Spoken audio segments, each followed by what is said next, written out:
Friends, today we are going to discuss consumers equilibrium through indifference curve, उपभोक्ता का संतुलन उदासीनता वक्र की सहायता से। सबसे पहले तो हमें उपभोक्ता संतुलन को समझना है कि what is the meaning of consumer equilibrium.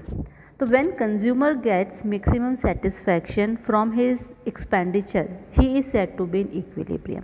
जब उपभोक्ता को अपने खर्चों से अधिकतम संतुष्टि मिलती है तो उस स्थिति को हम उपभोक्ता संतुलन कहते हैं। और संतुलन की अवस्था में उपभोक्ता को अधिकतम संतुष्टि मिलने के कारण वह उस अवस्था से हिलना नहीं चाहता। He does not wants to move from the equilibrium position whether upward और डाउनवर्ड। कहीं भी वो मूव नहीं करना चाहेगा क्योंकि इक्विलिब्रियम से मूव करने पे उसके सेटिस्फैक्शन लेवल में कमी आएगी। ठीक है, तो ये हो गया कंज्यूमर इक्विलिब्रियम।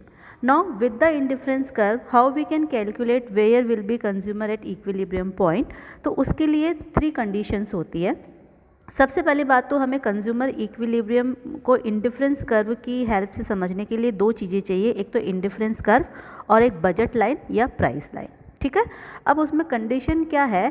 सबसे पहले तो कंडीशन ये है कि जो कंज्यूमर की जितने भी खर्चे हैं, इंडिफरेंस कर्व है, इसका मतलब क्या? Consumer is consuming two commodity ऐसा अज्यूम करके चलते हैं। तो वो जितना भी खर्चा करेगा दोनों कमोडिटी पे वो उसकी इनकम के बराबर होना चाहिए, यानी कि उसकी पूरी मनी इनकम खर्च होनी चाहिए। तो जो पहली कंडीशन मैंने लिखी हुई भी है, फॉर्मूले में भी आप देख सकते हैं, P X multiply by Q X plus P Y multiply by Q Y is equal to M. ये वाली पहली कंडीशन है, यानी कि पी एक्स क्या है? प्राइस ऑफ एक्स कमोडिटी, और क्यू एक्स क्या है? Quantity consumed of x commodity. दोनों को अपन मल्टीप्लाई करेंगे तो एक्स पे होने वाला खर्चा आ गया। उसमें हम ऐड करेंगे पी वाई क्या है? प्राइस ऑफ वाई कमोडिटी, और क्यू वाई है क्वांटिटी ऑफ वाई कमोडिटी। इन दोनों जितनी भी कमोडिटी उसने वाई की ली है कंज्यूमर ने, उसको वाई की प्राइस से मल्टीप्लाई कर देंगे और दोनों का खर्चा पूरा एग्जैक्ट मनी इनकम के बराबर आना चाहिए। सपोज उपभोक्ता की जो आय है वो 1000 रुपये है, तो एक्स और वाई दोनों का खर्चा मिलाकर 1000 रुपये आना चाहिए, उससे कम भी नहीं होना चाहिए। कम होने पर भी उपभोक्ता संतुष्टि की अवस्था में नहीं होगा, कंज्यूमर इक्विलिब्रियम पे नहीं होगा, और ज़्यादा तो वो खर्च कर ही नहीं सकता। ठीक है, सेकंड जो इसकी कंडीशन है दैट इज़ है MRS, यानी कि marginal rate of substitute should be equal to P X upon P Y.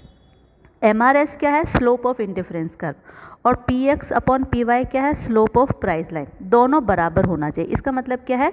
जो प्राइस लाइन है और इंडिफरेंस कर्व है are tangent to each other, एक दूसरे को छूते हुए होने चाहिए।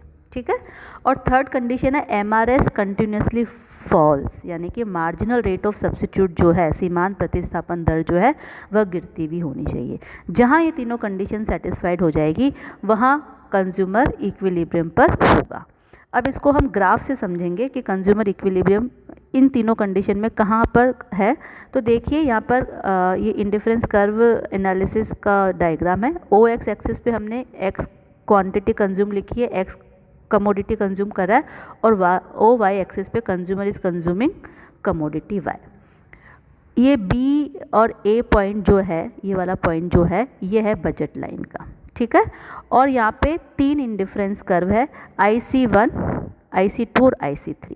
अब इसमें आप देखिए जो पहली कंडीशन है, अच्छा इसमें इक्विलिब्रियम पॉइंट जो सेकंड कंडीशन है कि जो बजट लाइन और इंडिफरेंस कर्व एक दूसरे को छूता हुआ होना चाहिए। तो केवल IC2 पे आप देखिए कि ये जो बजट लाइन है और ये इंडिफरेंस कर्व इसको छूता हुआ है। बाकी के जो दोनों इंडिफरेंस कर्व है वो बजट लाइन को छू नहीं रहे। जैसे ये वाला है, ये बजट लाइन को छू नहीं रहा है, ये क्या कर रहा है? काट रहा है। ये देखिए ये वाला, इसको टेंजेंट नहीं है, और ये वाला तो बजट लाइन के बिल्कुल ही ऊपर है। तो दूसरी कंडीशन तो यहीं पे सेटिस्फाइड हो रही है, कंज्यूमर इक्विलिब्रियम यहाँ पर आ रहा है अपना ई पॉइंट पर। ठीक है ना, और अगर अपन ये जो F और G पॉइंट पे इसको टच कर रहा है, और IC3 में तो इंडिफरेंस कर्व बजट लाइन को छू ही नहीं रहा है। तो यहाँ पे जो E पॉइंट है यहाँ पे कंज्यूमर इक्विलिब्रियम पे हो, क्योंकि यहाँ पे MRS डाउनवर्ड स्लोपिंग है। हालांकि MRS तो देखो IC1 और 2 और 3 तीनों में गिर रहा है, क्योंकि डाउनवर्ड स्लोपिंग है IC2 इंडिफरेंस कर्व के स्लोप। इसका मतलब तो marginal rate of substitute is continuously falls. वो तो थर्ड कंडीशन तो सेटिस्फाइड ही है, लेकिन जो सेकंड कंडीशन है वो केवल और केवल IC2 पर है, और फर्स्ट भी यहीं पर है कि दोनों का जो इनकम, मनी इनकम है, ये कम्प्लीटली यहाँ पे खर्च हो रही है, क्योंकि अगर अपन अंदर कोई अगर इंडिफरेंस कर्व जो है वो प्राइस लाइन के अगर अंदर है, अंतर है, इसका मतलब क्या, मनी इनकम पूरी खर्च नहीं हो रही है। और अगर मैं एच पॉइंट की बात करूँ तो एच पॉइंट बजट लाइन के ऊपर है, यानी कि कंज्यूमर की मनी इनकम से ज़्यादा का खर्चा चाहिए, तो वो भी नहीं होगा। तो हम यहाँ पे कह सकते हैं कि at E point consumer will be equilibrium, because here जो बजट लाइन है और जो इंडिफरेंस कर्व एक दूसरे को छूता हुआ है, और जो दोनों कमोडिटी का जो खर्चा है वो कंज्यूमर की मनी इनकम के बराबर है, क्योंकि बजट लाइन के ऊपर है, और मार्जिनल रेट ऑफ सब्सिट्यूट भी यहाँ पर फॉलिंग का गिरती हुई है। एच पॉइंट पे इसलिए नहीं हो सकता है क्योंकि वो बजट लाइन को नहीं छू रहा है, और एफ और जी पर इसलिए नहीं हो सकता है क्योंकि ये बजट जो लाइन है वो उसको छूते हुए नहीं निकल रही, कटिंग होती हुई निकल रही है, और बजट लाइन जो है उसके नीचे इंडिफरेंस कर्व हो रहा है। इसका मतलब जो पहली कंडीशन है कि P X multiply by Q Y plus P Y multiply by Q Y is equal to money income, वो सेटिस्फाइड नहीं हो रही है। तो इस तरीके से consumer will be equilibrium at E point. तो आई होप कंज्यूमर इक्विलिब्रियम आपको समझ में आ गया होगा।